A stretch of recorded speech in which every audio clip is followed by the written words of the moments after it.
is Guardian Radio, your station for up-to-the-minute news and intelligent, interactive, and engaging conversations. 96.9 FM. The views and opinions of the hosts and guests are their own and do not necessarily reflect the views of the management and staff of Guardian Radio. With early detection comes early prevention. But letting your pencil make you feel like a champion.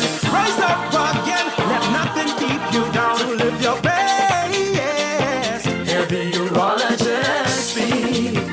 Oh yeah, oh yeah. Think you're losing grip of your manhood. Don't give up on hope. Don't be ashamed. It's time to take control. Get some help from the urologist. You will find He'll help you solve your problems on 96.9. Yeah.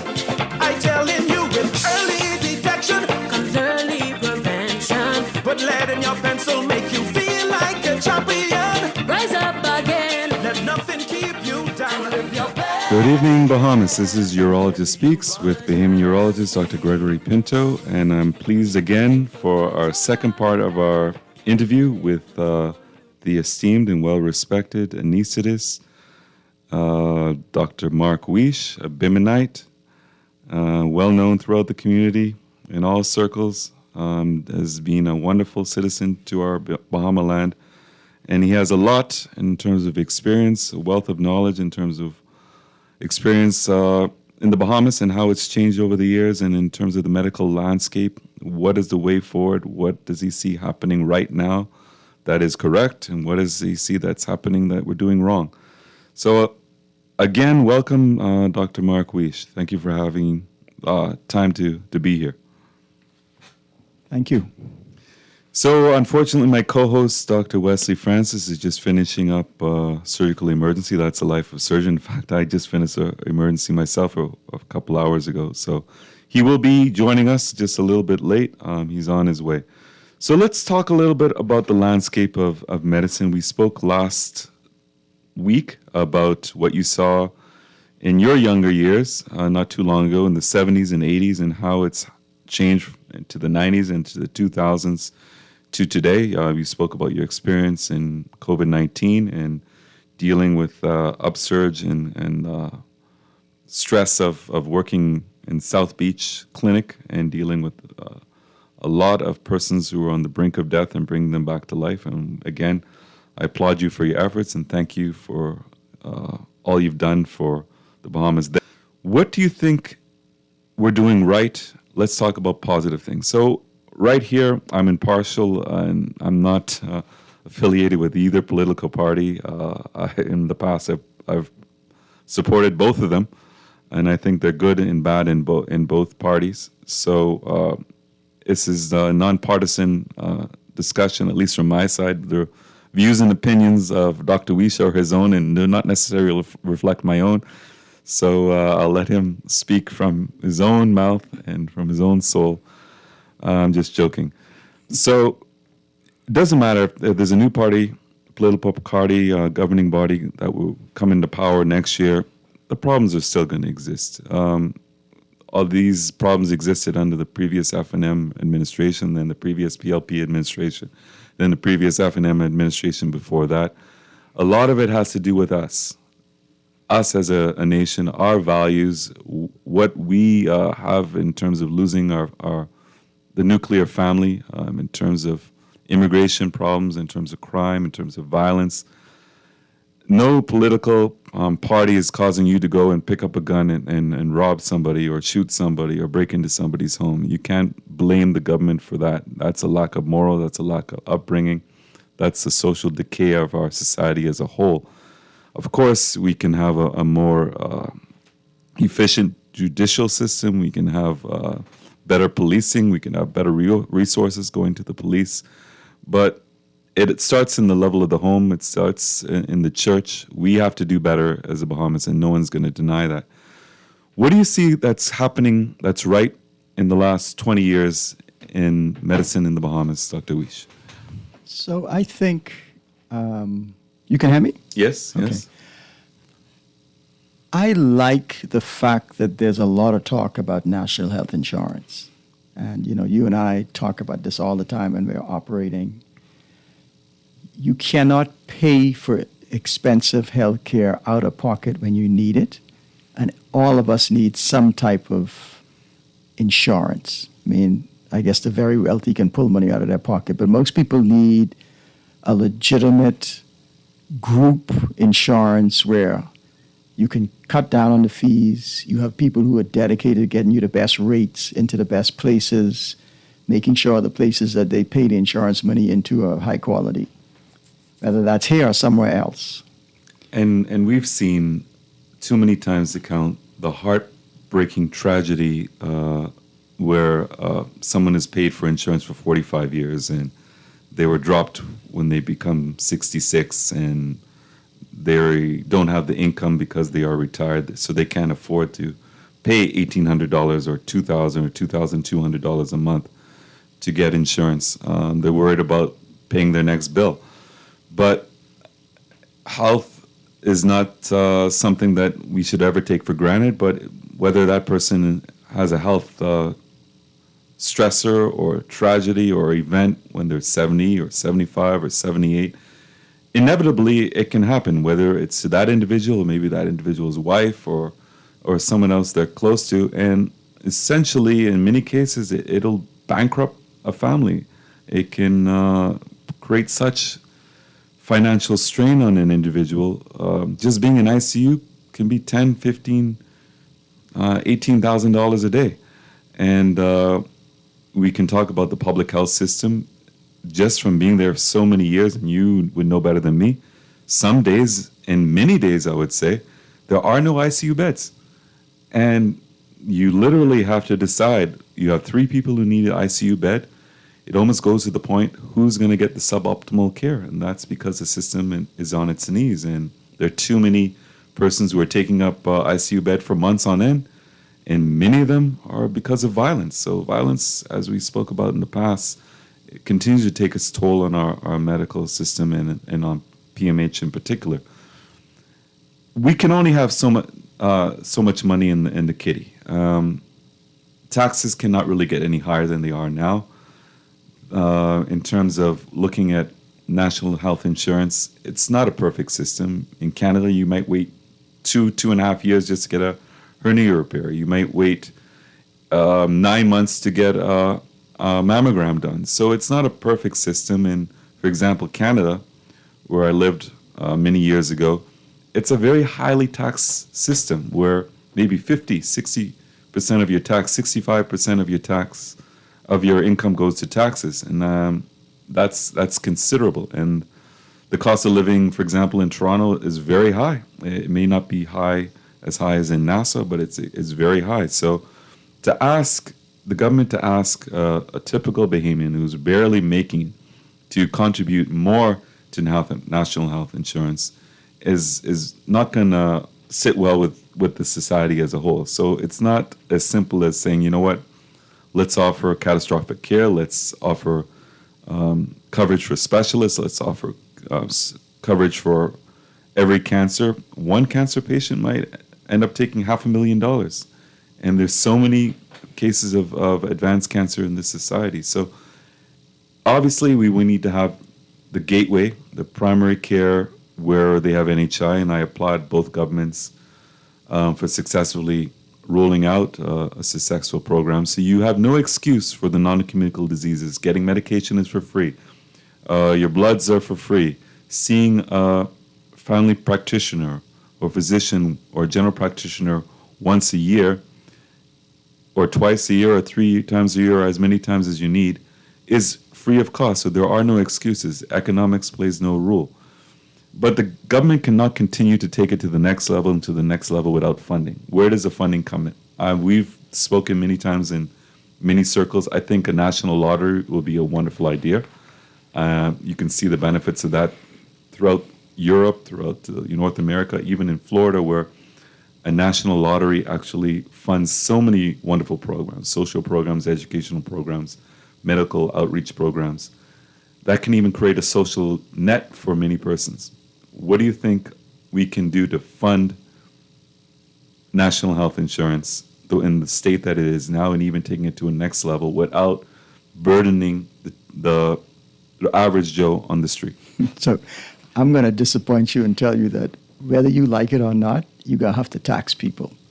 So using avenues like gaming, whether you have a national lottery or whether you specifically tax gaming or other things and all these other so-called sin taxes like on sweet drinks and alcohol and cigarettes, they just don't generate enough money. Nor do we have a system in the Bahamas where we have a dedicated tax to a dedicated entity. But for national health insurance, just like with national insurance, which is your workman's comp or your retirement benefits, we are going to have a national health insurance tax. How you fund it is where the rubber meets the road and where it's politically not feasible for the administration that brings it in for maybe 1 or 2 election cycles. I go back to bipartisanship. So we've now, as you said, successive administrations have recognized that NHI is here to stay, right? And I don't like giving credit to one versus the other. Sometimes once you've already implemented these things, like I mentioned last week, you can't get rid of the British NHI. So even the conservative government understands that. But the expense, and you mentioned it, it is very expensive. I don't applaud the United States healthcare system in terms of insurance because it's extremely expensive. But one thing they do is they do look after their non-working older population once you get into your 60s, something called Medicare.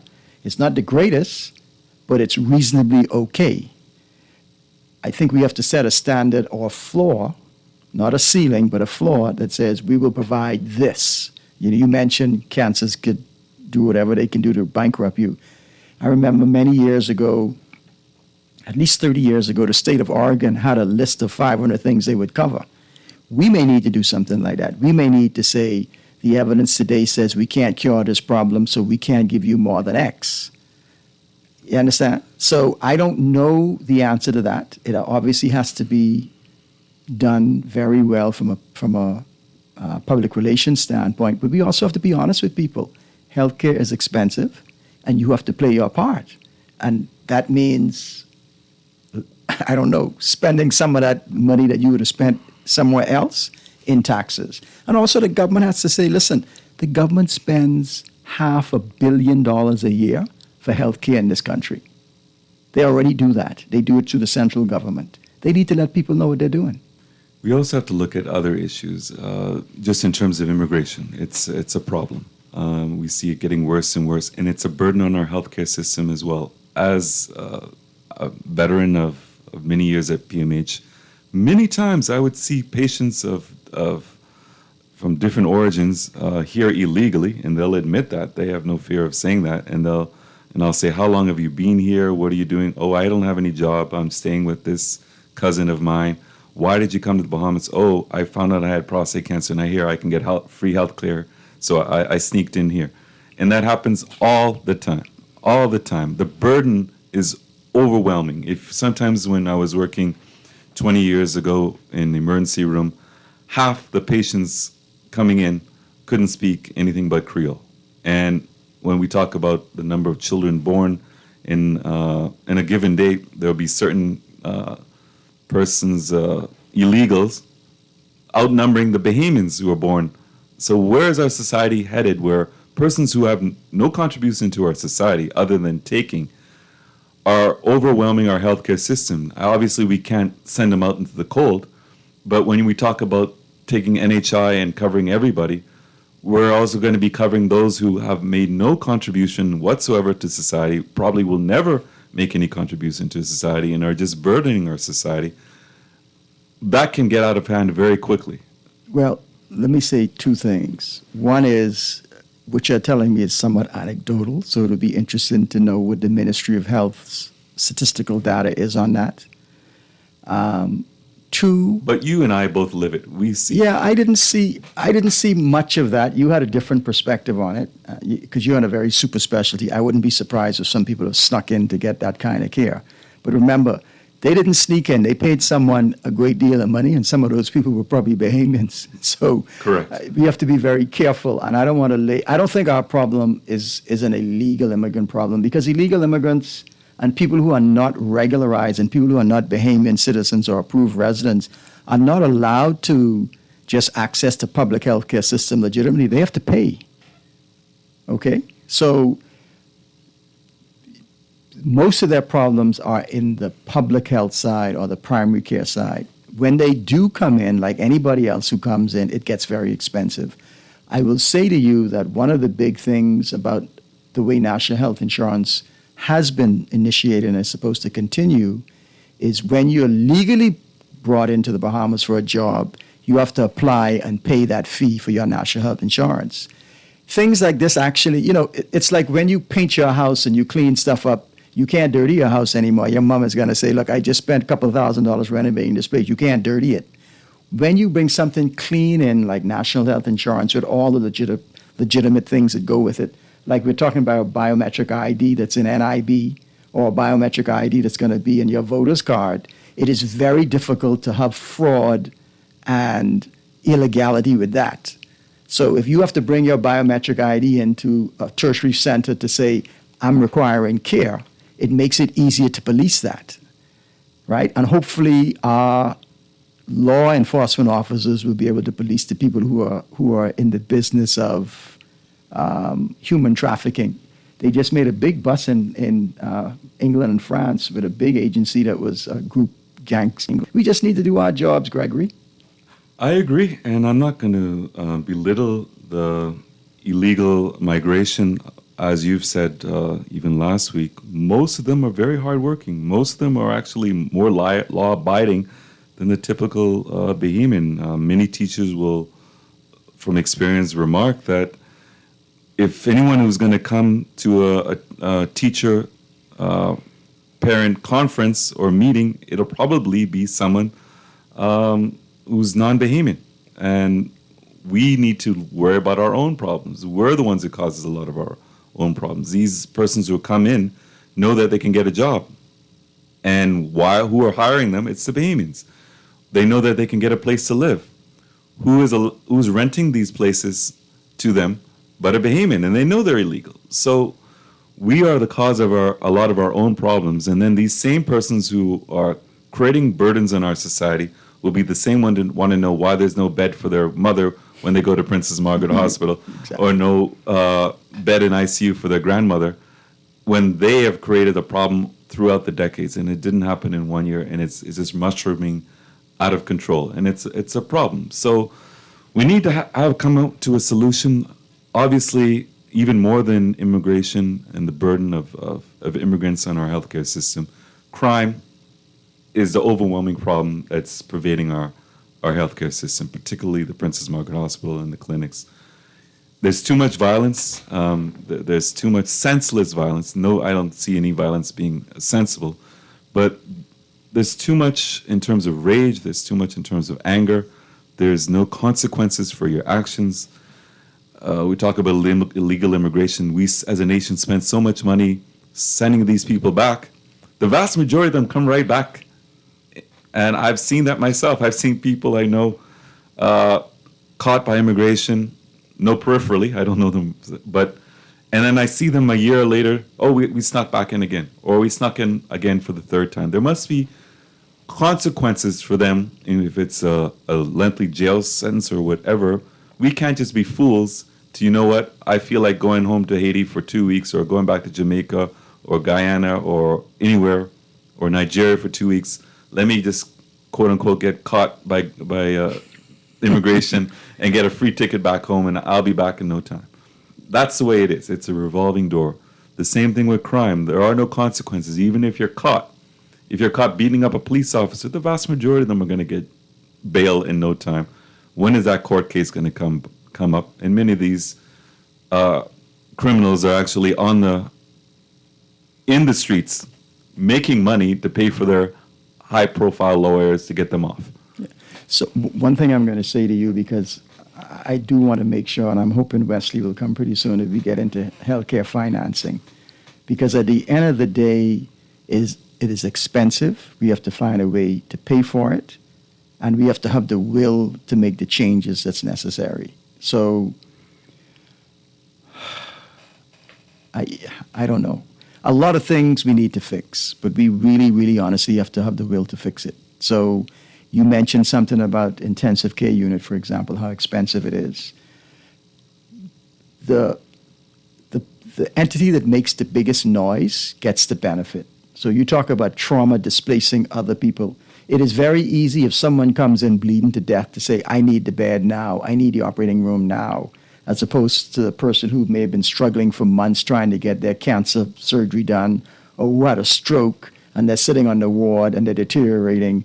That usually younger person with the acute injury will get the bed, and that is a problem, right? And then we talk about boarders at Princess Margaret Hospital, persons who are abandoned by their families, and most of them are Bahamian families. They don't want to deal with them, so they just burden our society, take up a bed for years on end, where they don't even visit their family. And that is a chronic problem. My first understanding, I will say this to you, most boarders are men. Most parents who get a gift on Parents' Day are mothers. I had a patient I had a social worker when I was a medical student, and I asked this very naive question, why are all the people in this home men? And the lady said, because they don't take care of their kids. When I became an intern and I came to Princess Margaret, most of the boarders were on the male medical ward for the same reason. I spoke to many families who said to me, this man never looked after me when I was a child, and I sure as hell ain't taking him in now as he's an adult. So we cause these problems ourselves, that generational, that take a lot of years to fix, and it's no quick fix.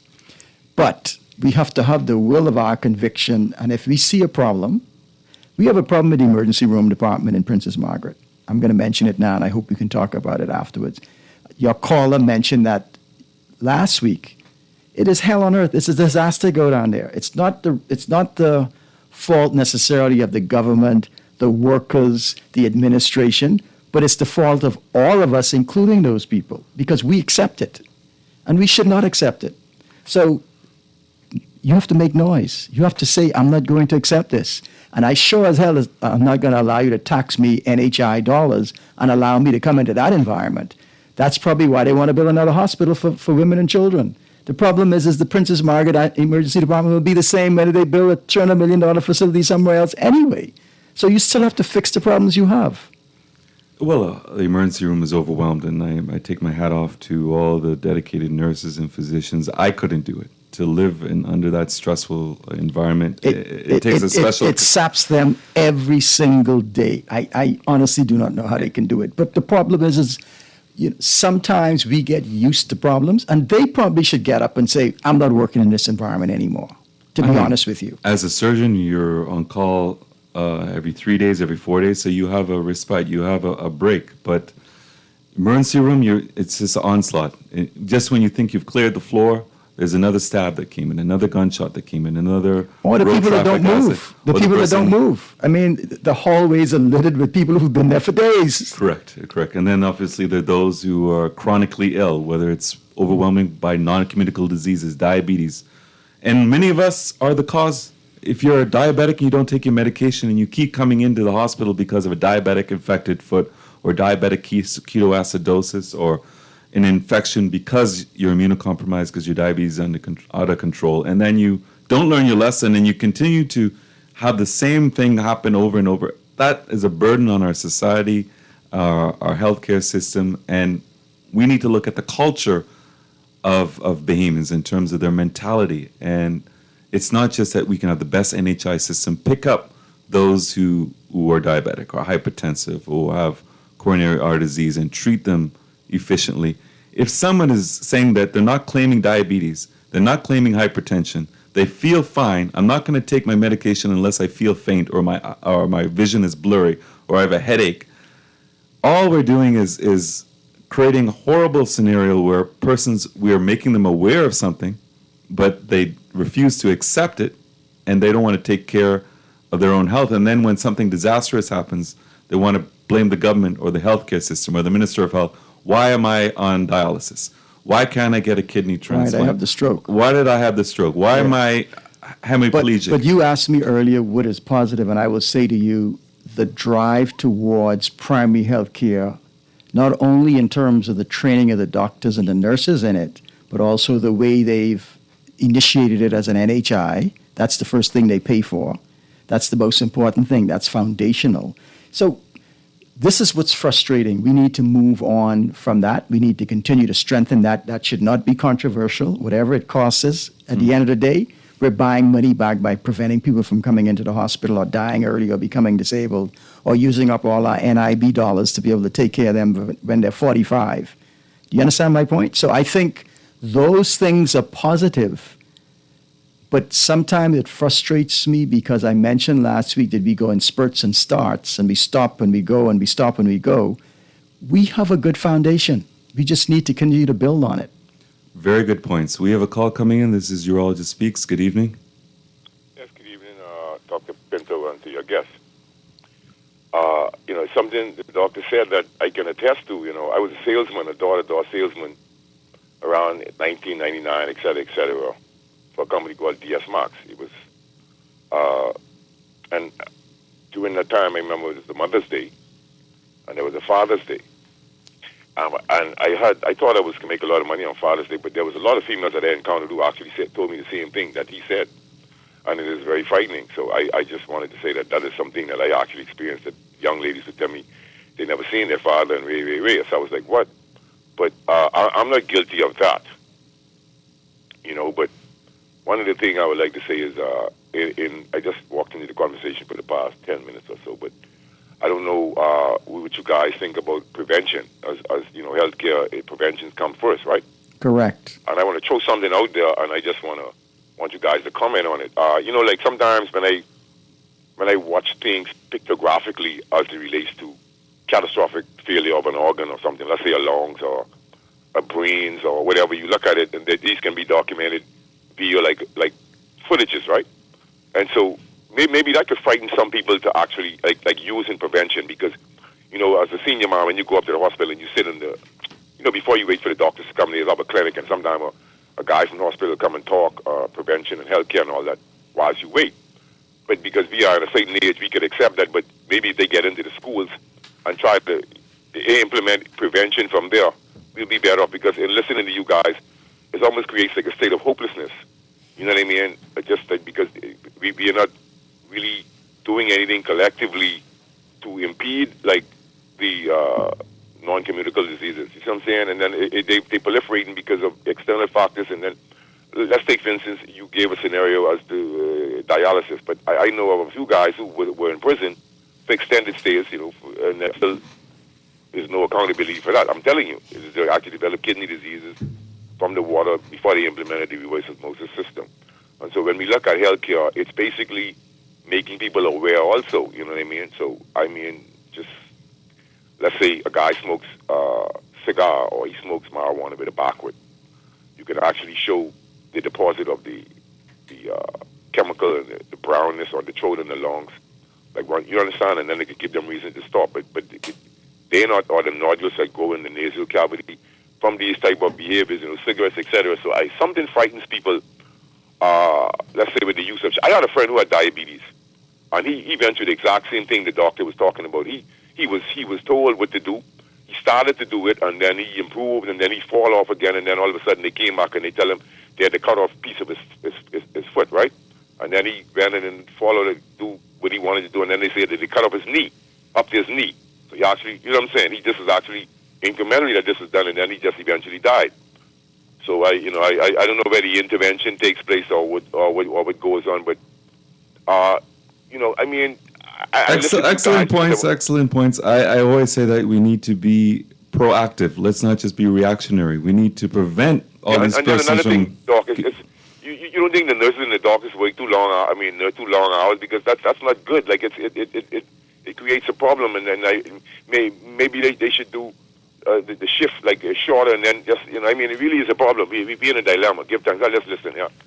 Yes. So let's prevent our nation from going down the road of becoming diabetic or having hypertension and obesity. But we also need to take accountability for ourselves. We need to live right. We need to tell our sons to stop going around trying to have 10 children and not take care of any of them. That's not helping our nation. If you know that your son is going out in the middle of the night and coming back with jewelry and stolen goods and everything else, you need to do something. We are our own worst enemies. We talk about what can we do to prevent things. We've mentioned this many times. We have a vaccine for HPV that essentially can eradicate 92-95% of cervical cancers. Why are there so many persons, even younger persons, dying or coming with stage 3, stage 4 cervical cancer? Is because no one wants to embrace the fact that it's free of cost to get a HPV vaccine. We'll talk a little bit more on the other end of the break, and we have the esteemed Dr. Wesley Francis in the studio.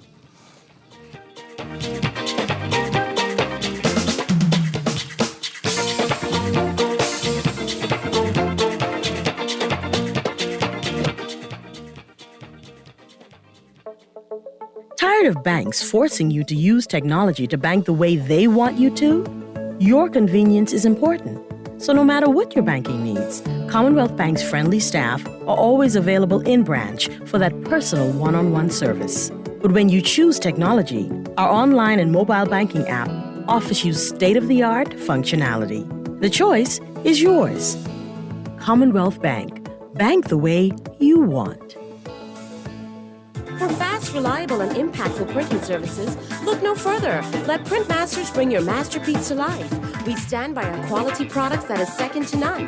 Our affordable pricing and friendly, efficient staff makes Printmasters the ultimate choice for all your printing needs. We can deliver any type of printing services, from banners to booklets to business cards. You name it, we can print it.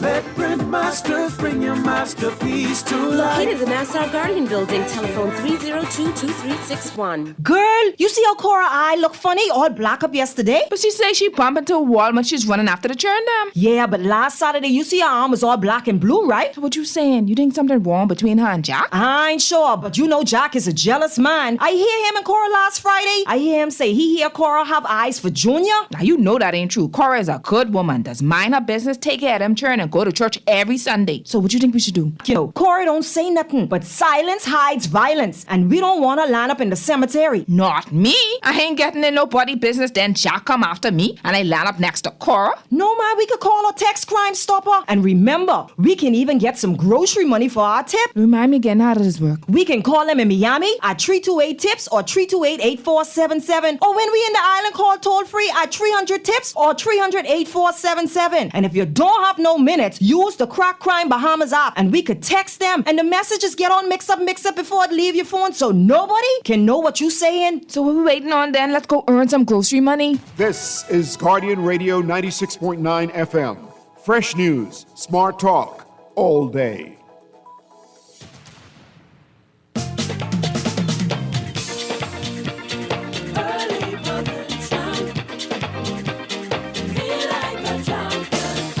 Welcome back. This is Urologist Speaks with Bahamian Urologist Dr. Greggory Pinto. We're joined in the studio with my co-host, surgical oncologist, general surgeon Dr. Wesley Francis, and the great Bahamian icon, legend, Dr. Marquis Anesthetist extraordinaire. So we're talking about the medical healthcare system. We're talking about the positives. We're saying that this is nonpartisan. It doesn't matter what government's in power. We're not blaming anybody. Many of the problems I will try to argue are our own. It has nothing to do with the government. As I said, the government is not causing us to have children that we shouldn't be having and not taken care of. The government is not causing us to rob, to rape, to plunder, to have the murder rate over 100 every single year. It's the decay of our society. It's the decay of our family values. It's the decay of the nuclear family itself. It's the chaos within the home. And it doesn't matter who your MP is if you don't address what's happening around you, you don't treat your wife with respect, you don't honor and respect and take care of your elders in your family, and if you don't show your children the right path and the righteous path, no government is going to save us, and there's no one. We're all going to be doomed. So, Dr. Francis, we're talking a lot about the positives of the Princess Margaret Hospital, the healthcare in general. I think from your perspective, a lot of wonderful things have come out of the training program. We've developed a wonderful specialty training program, surgery, general surgery, and many of these general surgeons, I think, if not all, the vast majority of them, actually go off and do a subspecialty abroad, and they bring back that expertise to our society. So that, you are one of the pioneers, so we applaud you for that. You don't get enough, you're not lauded sufficiently for the sacrifices you made and the time you put in, and we'll also praise your wife, who had to go without seeing you for many years because of all the dedication you put into putting that surgical training program in place, which is well recognized throughout the world. And I've been all around the world, and it has produced some wonderful trained surgeons. And the fact we talk about all the trauma in our society and the violence, that has really allowed us to have our expertise in trauma surgery. So the one thing I'd like to say, thank you for all the praise that you said, but I mean, for me, it's just a labor of love, and I feel it's my duty to come back and invest in my own community and build capacity. And I think that's an important thing, building capacity, because I believe that the only way we improve overall is when people who do go somewhere else and learn a skill, a specialty that we don't have, they come back home. They bring that home and they develop it. And a lot of times, you have to develop it with frustration because you're the pioneer. And a lot of that may sometimes get taken for granted. But I encourage all of my colleagues to try to, build the capacity. I think one of the things that has happened also is that the infrastructure hasn't caught up with the specialties, the expertise that sometimes come home, and that creates a problem, for the practitioner. And I know you always, sometimes make, you discuss how sometimes it's difficult because all the things that you've learned to do and you'd like to offer, sometimes we don't have the capacity, the capability to do that. And it goes back to investment in healthcare overall. And I believe that, most governments, all of them, has really made an investment in healthcare. I believe the healthcare market total in the Bahamas, I heard a figure the other day, is about maybe $1 billion. And there's sufficient healthcare dollars, I believe, for us to make the necessary investment. We just have to do it properly and get the right people to do it. And it has to be in a nonpartisan way. And I think that, Dr. Weish had said last week, and that's why we brought him back, because it has to be a long-term game. It can't be where we get short-term wins or sometimes what the politicians call it just, quick wins. Healthcare is not about quick wins. Healthcare is about a long game. We have to finance it properly, build the infrastructure, get the human resources, meaning not only the medical or specialists, but also the support staff, because healthcare is a team sport. Believe it or not, I mean, some people think it's just a physician. I think I do my best work when every part of the team does well. When Dr. Weish keeps that patient asleep and do all the necessary maneuvers to allow me to do my work. It's a team sport. And so each of us require the full team. And sometimes the support team is not there. And that's a level of investment that's actually also needed. And a lot of things require equipment. And we've spoken that about this. They need to be on warranty. They need to be serviced regularly. Because medicine has evolved. It right? has. And in many cases, we're the victim of our own success. We were Right. talking about the capacity we've built in primary health care with family medicine and the way the public health is run. And believe it or not, Bahamians are a lot more health conscious than they used to be. So we're in a super specialty environment, the three of Yeah. us. So we now see the worst of the worst. We get to see the people who didn't do the right thing, or they did the right thing, but they're so sick that they're now coming to us. And herein lies the dilemma. So in many respects, by improving primary care from what all successive administrations have done and the pioneers in primary care and the way we're financing it, we're now sending sicker and sicker people into the tertiary healthcare system. That's the problem. That is true. But I think, as I said, we need to understand the culture. We have to understand the mentality of the typical Bahamian, whether it's male, female, or a child, grandmother, in terms of them actually not only seeking help for medical care or just going for annual physicals or any cancer surveillance, but accepting the advice and recommendations of the physician and then sticking with that. As I said, we can have the best NHI primary care system in the world, but provide the high blood pressure medications for free, the diabetic medications for free, the high cholesterol medications for free.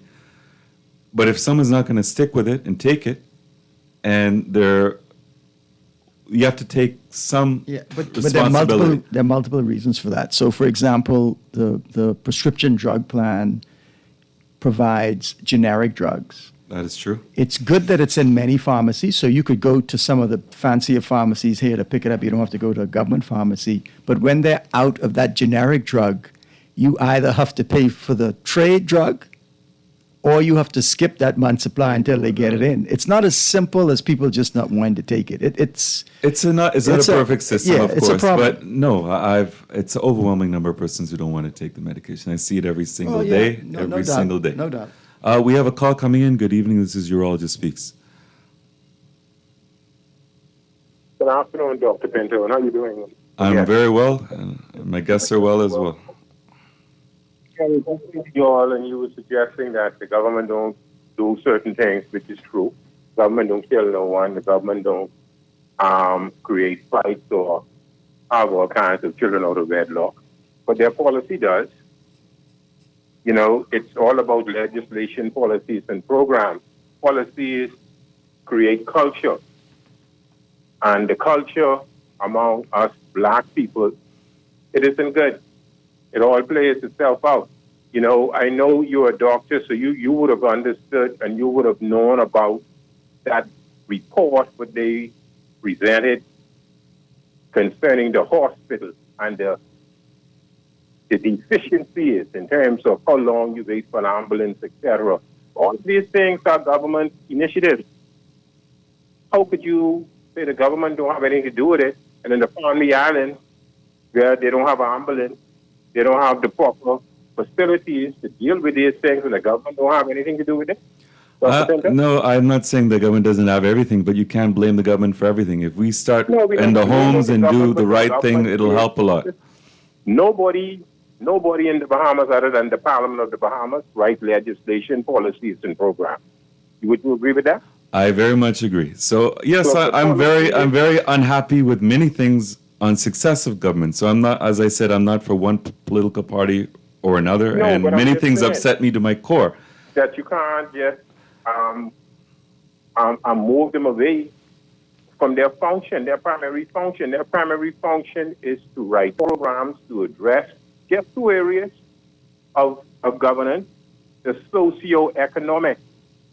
And when they fail to do it, it creates a whole new problem. I mean, the government created this bottleneck situation at PMH, where you don't have any beds, people have to be out on gurneys, the government created this. I agree. I very much agree. But we also have to look, if the government changes tomorrow, it doesn't mean all the thousands of men who don't want to use a condom are going to start using condoms. You're not, those who want to reach for a gun for a way of living, they're still going to do it. Obviously, the government should have consequences for actions. I don't understand why persons who are brought before the courts for serious crimes are given bail so easily, particularly know repeat why? offenders. Yes, I agree. I We may understand. be the only country on the planet would be granting. I'm giving bail. I remember a gentleman. He was charged with murdering a lady and a daughter in Long Island. Just for the Christmas, before a Christmas, he was given a bail for $9,000. It happens all the time, and then it becomes a circumstance of street justice. And for if someone came in and raped your daughter, you maybe never had any criminality in you, but it brings out the devil in you. And I'm not going to condone that, but I understand the street justice. There's too many persons getting away with heinous crimes back on the streets. It's a small island. You're going to go and see them in the church. You can see them in the food store. It's unlivable. It's unsustainable. And that's why everyone's blowing up. That's why somebody's so angry. Why persons on monitoring ankle bracelets are always getting shot and stabbed. But the thing about it is, Mr. Pinto, and by the way, your father taught me at Government High, Mr. Pinto. Yes. You know, but the thing about it is,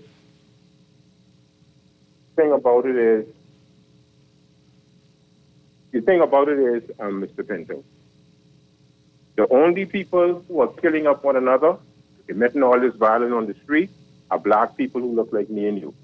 If they were to remove all of the black people out of the Bahamas, you wouldn't have the type of violence that you see here. I mean, I'm a black person saying this, but it's the truth. And you would have only 5% of the population. Who are only the persons who are being killed? So black Bahamians. And you're trying to tell me now this isn't a systematic deliberation of a particular race? Well, I don't know if it's racial, Carla, though. I think, you know, and you probably have lived outside this country also. If you've lived in a country where you're a minority citizen, one of the things that you realize when you come home is it doesn't matter how you look. It doesn't matter how the perpetrator looks. They probably are like you, and I don't know if it's racial. I think it's social. I think it's educational. I think it's opportunity. You know, the three of us sitting here have had different levels of opportunity, but we've had opportunity. Someone helped us. Do you understand? And I think part of the problem, and this is where government comes in through its policies, like you said, is we need to provide people with opportunities. We need to provide children with opportunities. It's not easy. It takes generations. It takes all of us to be a part of it. And we're talking about healthcare, but I think if there's one thing that we could all agree to is almost everything we have in this place is economics, opportunities. You say socioeconomic, and you're absolutely right. Whether that's healthcare, whether that's education, whether that's anything we do, it's socioeconomic. And where do you put your priorities? Where do you put your monies?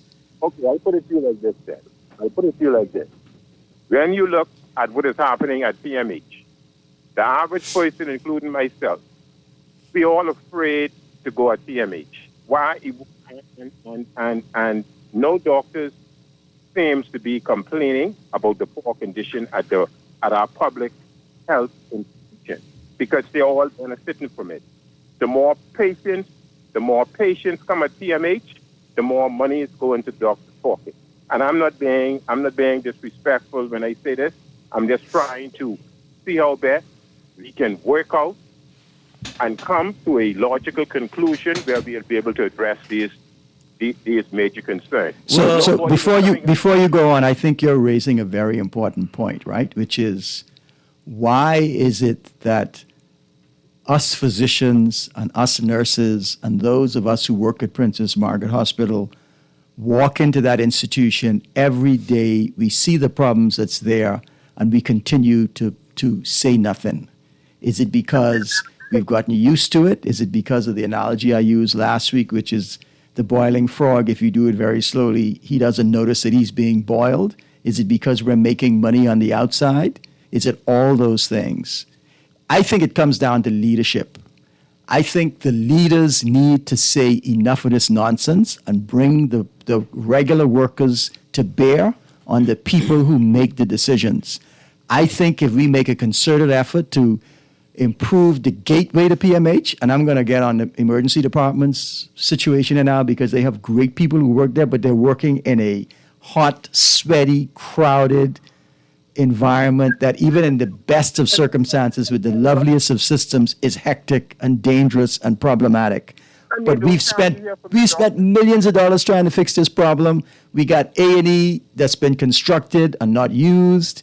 That is a government problem as far as I'm concerned, because the Minister of Health should come down there tomorrow and say, we're going to change the situation for the Bahamian people. And the doctors and nurses who work there should get up and say, we're not working there anymore. I agree with you. It's not easy, but that's ideally what should happen. Because the politicians have good medical health care. Yeah, we don't have to, and those of us with private insurance don't have to go to A&E except when we taking a friend or a family or a neighbor. But every now and again we go there and we see it, and it horrifies us. No, but then you got patients in there, and then don't go to the family islands, it's even worse.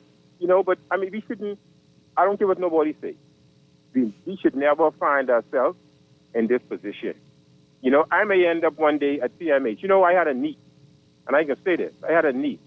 She was diagnosed with lupus in 2019. She had some issues. She was admitted to PMH during the COVID lockdown. We couldn't get in there to see her, but she wanted to come out. We couldn't get in there to see her. And you realize that when my niece would have passed, my mom didn't want her to go to the morgue, so they moved her to the funeral home.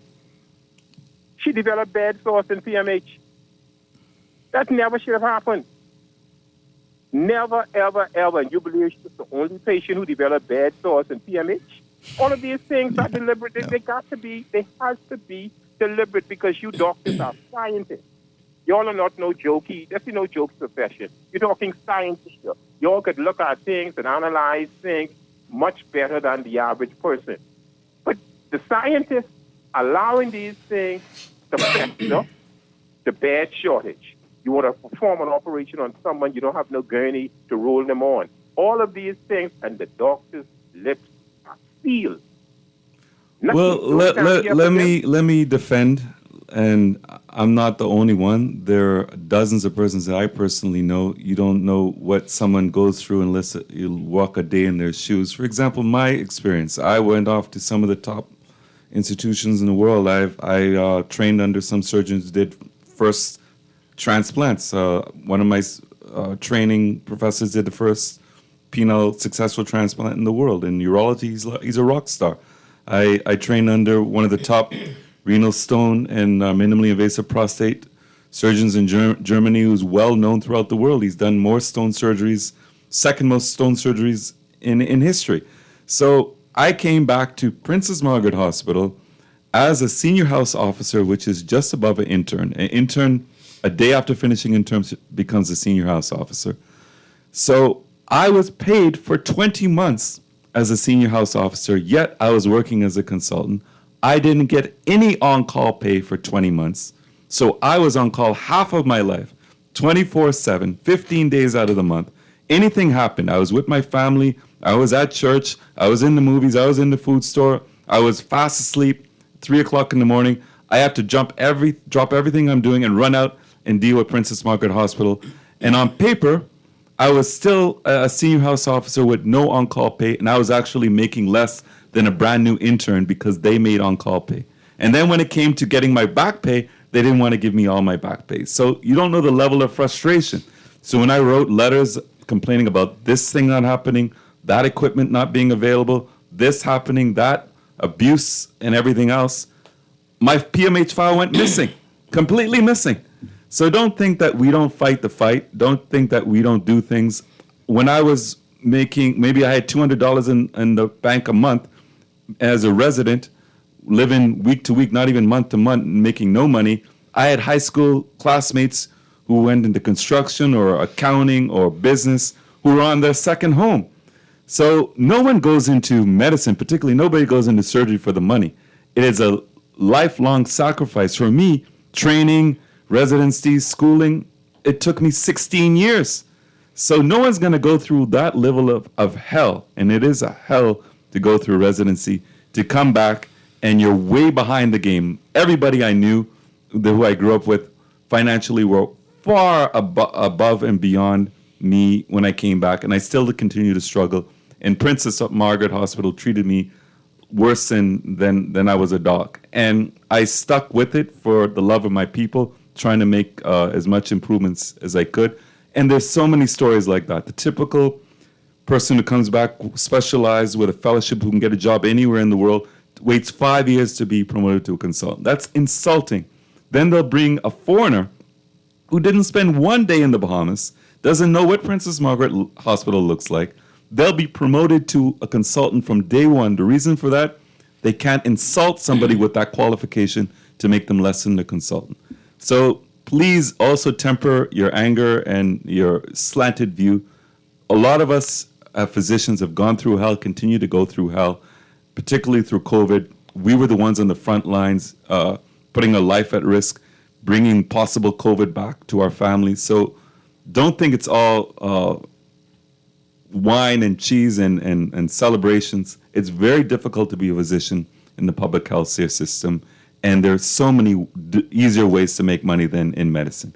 And the typical doctor who retires struggles just like anybody else. Don't think that they have this fantastic life. So, and it's not difficult working through PMH, and we can write all the letters in the world, we can sit in all the meetings in the world. We just don't have the power to change anything.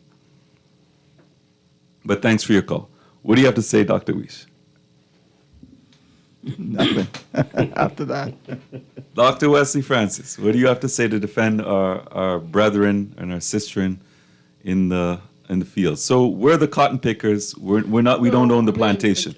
I think people ought to just. There's a common sense approach to most things, right? And the reason why you have a line and a backup in accident emergency, it's the simple way to look at it is that it's a mismatch in supply and demand, right? You have more people actually seeking care than you have the ability to provide the care. So therefore, people have to wait. That's every public system everywhere in the world. That's not just us. And let me take it even further. If you were to look at the number of hours that we work and the on-call salary that we make less than minimum wage. Nobody works at BPL or Water and Sewage or Bertelco or the police or anyone who gets overtime would work for such meager compensation, and we do it because we love our country, we love our people, and we want to save lives. We want to better people. Yeah, but I think this caller is asking us to advocate for the people. Yeah, though. I think he's saying to us, yes, you deserve more, but can we make the environment better for the patients? If we make the environment better for the patients, we also make the environment better for ourselves. And excellence is a culture of excellence. You need to build a culture of excellence in your surroundings, in your attitude, in your leadership, in your compassion, and in your performance. And I see no reason why we cannot advocate for that. And we should say, yes, we're going to do it. We promise this guy and everybody else we could do our best for the people. Let me give you a typical scenario of frustration, and I can talk for weeks on frustration of Princess Margaret Hospital. I came to our operating theater, had a full list, the typical elective list. Probably everyone has been postponed 2-3 times, and it's just a vicious cycle. Something happens, there's an emergency, this set of patients are postponed to the following week, so those people have to be postponed. Obviously, the only face they see is the surgeon, so all that anger falls on the surgeon as if we cause the circumstance. So I come to do 5 cases which were all ready and set to get done, and the neurosurgeon is still in the operating theater, our operating theater, with our anesthetists and our staff, our nursing staff, because a 2-year-old was shot in the head in a drive-by. And then when we think about society, the typical baby will say, well, do I even remember that? Because it's so common. There's so many 6-year-olds, 8-year-olds, 2-year-olds, 5-year-olds being shot in drive-bys that we can't even remember one event of me seeing a 2-year-old getting shot in the head. So essentially, that child did survive, but that took our whole entire list. I know, but imagine if you're the patient sitting on the gurney for the 5th time and you're not Exactly. told you cancel. So, all I'm saying is the caller is asking us to have empathy for the people. So what did I do? I said it's unfair because actually that was the second time that my list was canceled for emergency. I said, why didn't you allow the other lists? Maybe it was the orthopedics list or it was a vascular list. They could have taken the time to give up their list. So what happened? I wrote a letter of complaint to the head of department. I wrote a letter of complaint to the medical chief of staff. At the end of the day, what happened? The family and the patients went and complained and said, oh, Dr. Pinto didn't want to work. Dr. Pinto didn't want to do this. The chief of staff said, can you come and talk to me? And why did this? I said, I just spoke to you this morning and gave you a letter of complaint of why it happened. So you hit your head against the wall. And because we're on the front line, we get all the blame, and it's extremely frustrating. I understand. It's frustrating all around. Yeah.